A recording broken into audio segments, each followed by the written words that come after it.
ಭಾರತವನ್ನ ನಾವು ದೊಡ್ಡ ಅರಮನೆ ತರ್ಕೊಂಡ್ರೆ ಅದಕ್ಕೆ ಅಟ್ಯಾಚ್ ಆಗಿದ್ದ ಟಾಯ್ಲೆಟ್ ರೂಮ್ ಪಾಕಿಸ್ತಾನ ತರ್ಕೊಂಡಿದ್ದೇವಿ.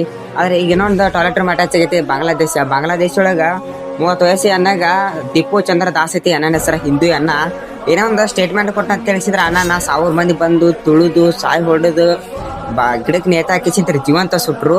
ಬಾಂಗ್ಲಾದೇಶಕ್ಕೆ ಸ್ವಾತಂತ್ರ್ಯ ಕೊಟ್ಟಿದ್ದು ಭಾರತ 1971 ಇವ್ರು ತಿನ್ನಕ್ ಊಟ ಕೊಟ್ಟಿದ್ದು ಭಾರತ. ರಾಷ್ಟ್ರೀಯತೆ ಕೊಟ್ಟಿದ್ದು ಭಾರತ. COVID-19 ಒಳಗೆ ವ್ಯಾಕ್ಸಿನ್ ಇದ್ದಿದ್ದಿಲ್ಲ ಇವರಿಗೆ, ವ್ಯಾಕ್ಸಿನ್ ಕೊಟ್ಟಿದ್ದು ಭಾರತ. ಅದೇ ಬಾಂಗ್ಲಾದೇಶನ ಈಗ ಇಂಡಿಯಾಕ ಎದುರು ನಿಂದ್ರಾಕತ್ತದಂದ್ರ ನಾವು ಇಂಡಿಯಾದವರೆಲ್ಲ ಎಚ್ಚೆತ್ಕೊಳ್ಬೇಕು, ಅದ್ರಾಗೂ ಹಿಂದೂಗಳು ಎಚ್ಚೆತ್ಕೊಳ್ಬೇಕು.